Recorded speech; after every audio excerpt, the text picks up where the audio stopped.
with the idea in mind that you were swimming in it, the key with understanding how chakras work is that they're always working. Okay? Your brain isn't always able to allow it to get through. Okay? That inner chatter you have in your head all the time, that's the soul blocker, that's the chakra blocker. You're busy in something, oh God, oh geez, I gotta do this, and man, I gotta get there, and you do this, and that's how you block that subtle information that you were getting. Okay.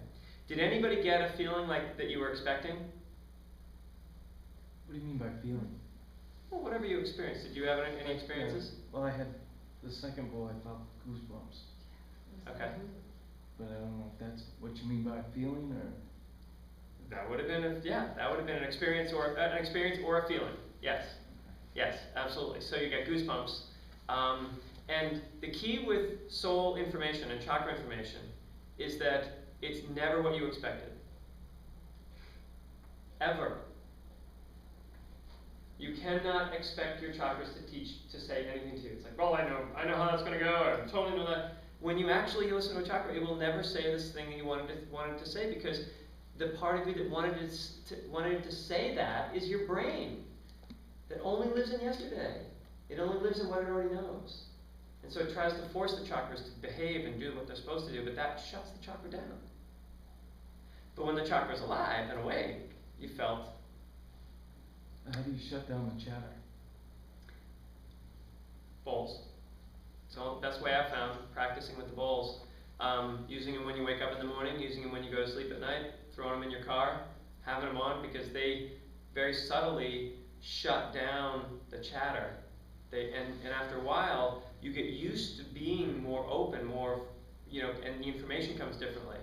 And you'll get just the same information. You'll get, I can't say you get the same information, but you'll get information. Your body needs information to know what to do. But it's not just going to one source. It's drawing from a lot of different sources. It doesn't mean it's not going to have to make tough choices, because when you actually are listening to your whole field, sometimes there's a lot of, literally you have 12 avenues for energy to come through. Sometimes there's an argument about who's in charge, but you still have to, but at least you're listening to the real body. So you had goosebumps. Where do you have them? Looks like it. Down my arms. Down your arms. Yeah. On the second bowl. On the second bowl. Okay.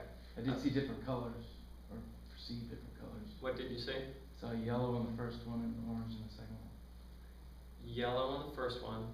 Okay, so just so you all know, the two bowls that we played tonight are the 5th chakra was the first bowl. Okay? 5th chakra was the first bowl, and the first chakra was the second bowl. Okay?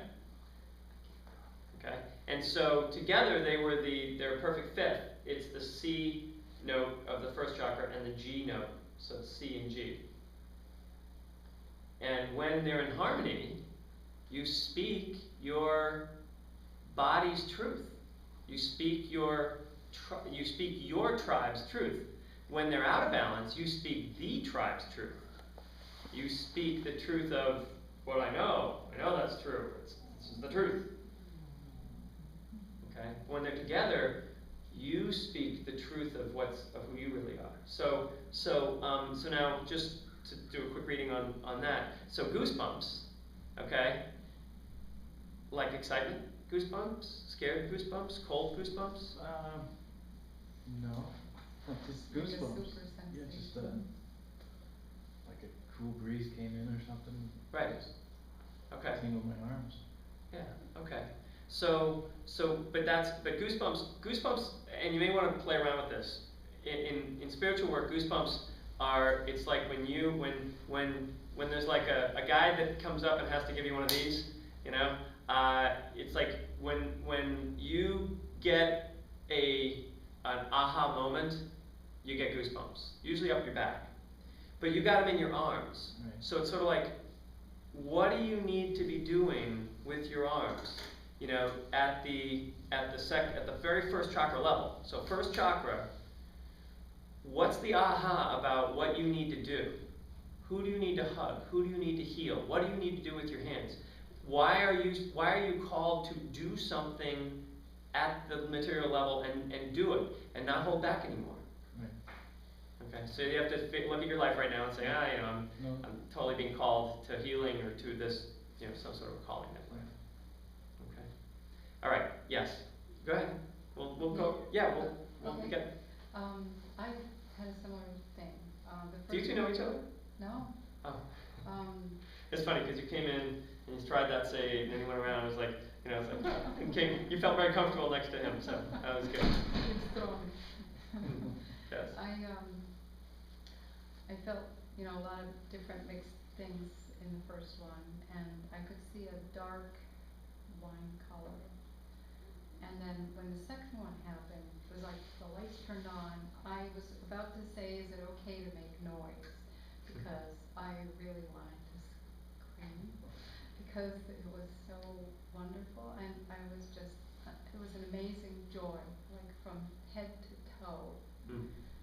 And then the third one, I thought, wow, I don't know if I can handle the next one. And so I thought it was going to be, even more amazing, but it wasn't. It was more like the first one. I could tell harmonically that they were together, and there was so you went a little more into your head. It's hard to get out of my head. Yeah. But I do, because my natural state is right. more in my body, sensing things. Are you sure? Mm-hmm. Okay. Now it's true that the fun is in your body, but it's also true that you navigate the other worlds a lot. Yeah. You had to check with the guide on that one. What? No, you want. No, I was a little. I know. I was just but yeah. a little healer joke. Yeah, it's true.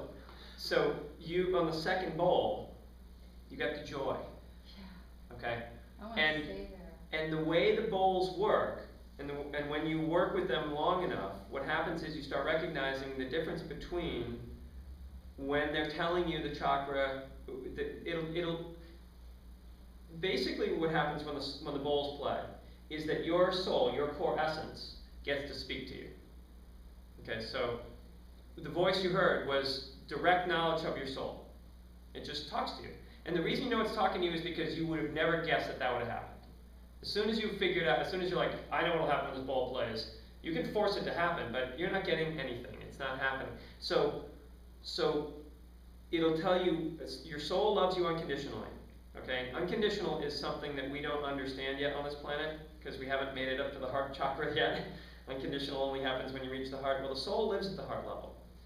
And its voice will only give you unconditional love. And in an unconditional love relationship, it either tells you what your highest potential is, or it tells you exactly how you are blocking your highest potential, with no bones about it.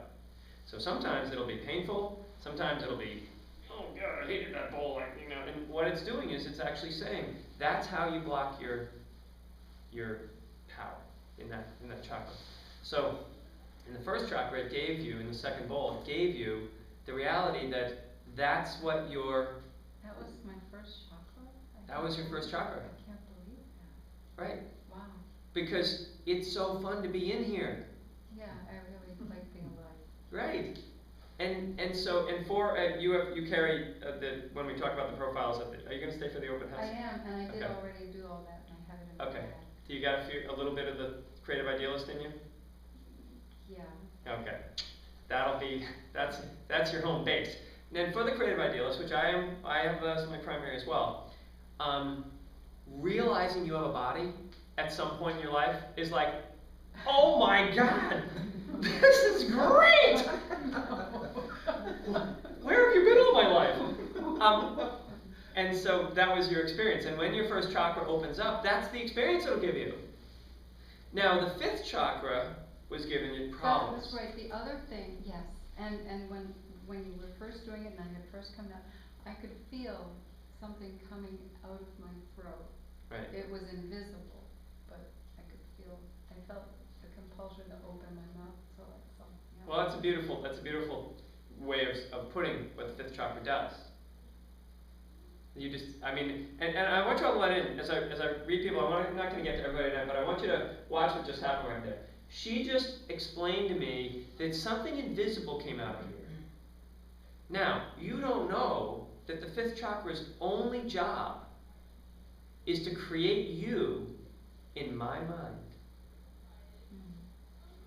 And when it, you, not my mind and, telling everything what to do, to give you an idea of what I am. well, it just showed you what you do with people. You create an invisible person. Yeah.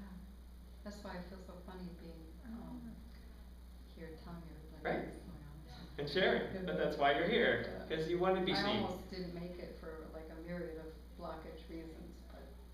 But you did make it. Now you're seeing. And so, can you see how that was her soul presented something that represented the thing that she can't see in her life, very effortlessly.